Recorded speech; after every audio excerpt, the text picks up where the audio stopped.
L'élan vital en entreprise ou comment Aya Nakamura aida à le déconfiner dans un TGV. L'élan vital d'une entreprise est une énergie renouvelable puissante, me dit Ariana, une grande dirigeante d'entreprise, Amazon à l'allure élancée, qui lisait un article sur les femmes plus égales que d'autres dans le monde diplomatique. Ariana et moi, nous nous sommes rencontrés grâce à Socrate, l'algorithme de réservation de la SNCF, qui nous avait placés côte à côte dans le TGV. Aya Nakamura, que nous écoutions en simultané sur nos téléphones respectifs, sans nous être concertés, nous avait rapprochés. Aya enchantait notre trajet au sens propre comme au figuré, et nous y vîmes une synchronicité propice à échanger. Oui, elle et moi aimons Aya, cette icône de Deezer, leader en France et à l'international, qu'on désire suivre sans même qu'elle ne vous y invite. Aya, goddess du dance floor, incarne le visibly felt leadership de toutes celles et ceux qui avancent d'un pas décidé et qui aimeraient aussi voler. Aya est une ange gardienne qui vous met en garde contre les pookies, ces balances qui vous cassent les collectifs en entreprise. Cette jolie nana, qui a trouvé son Jolly Joe, est bourrée d'élan vital, dit Ariana, qui acheva de briser la glace qui risquait de se refermer comme la banquise sur notre conversation en me demandant ce que j'avais prévu de faire pendant ce trajet sans arrêt jusqu'à la gare de Lyon. Inspiré par Aya et la sincérité d'Ariana, je répondis la vérité. Remercier Léa Salamé sur Instagram pour avoir inspiré le blog de l'entreprise sentimentale lors de son échange avec Carlos Ghosn quand il s'est évadé. By the way, je suis Ludovic, l'auteur de ce blog au nom catchy paraît-il, et vous ?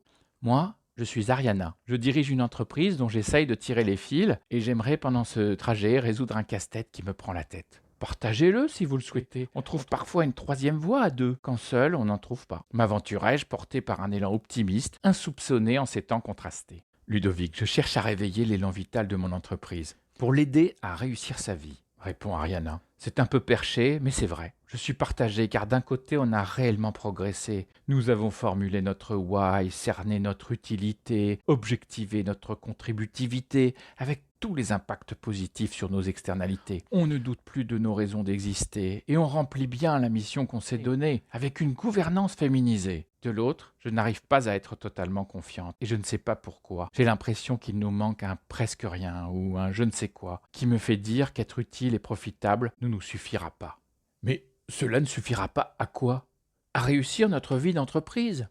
Au-delà d'être utile, je veux que cette dernière soit plus pérenne et plus attachante demain qu'hier. Et ce, grâce à moi plutôt que sans moi. Vous savez que depuis 10 ans, l'espérance de vie des entreprises décroît. Or, la pérennité est le but dont l'attachement est la clé. Les entreprises pérennes et attachantes, on en trouve encore chez les entreprises centenaires par exemple. Elles ont fière allure et me font autant rêver que les dernières nées. Ces entreprises ont su pivoter stratégiquement, quitte à changer de why, à travers le temps, et ont marqué positivement la destinée de tous les humains qui leur sont liés. Elles sont attachantes car elles inscrivent à l'encre indélébile dans les mémoires des hommes et des femmes qui y travaillent des souvenirs porteurs de vitalité. J'adore. Et vous, Ariana, quels souvenirs indélébiles vous rendent si vivante ? Les contrats gagnés, ensemble, en faisant une confiance aveugle à mes collègues copilotes, enchaîne Ariana, avec un élan d'enthousiasme non dissimulé. Je me suis aussi sentie particulièrement vivante quand on m'a accueillie, moi la dernière arrivée, si chaleureusement. Vivante pendant ces fous rires irrépressibles à la machine à café que l'on enchaînait sans pouvoir s'arrêter. Vivante et fière quand on m'a félicité pour avoir eu le courage de stopper des pratiques que personne n'osait contester. Vivante encore lors des pots de départ d'anthologie où mes larmes d'émotion surgissaient quand j'applaudissais le parcours d'un collègue devenu ami. Ce sont ces presque rien humains du quotidien qui font tant de bien et de liens. Je ressens alors pleinement l'élan vital.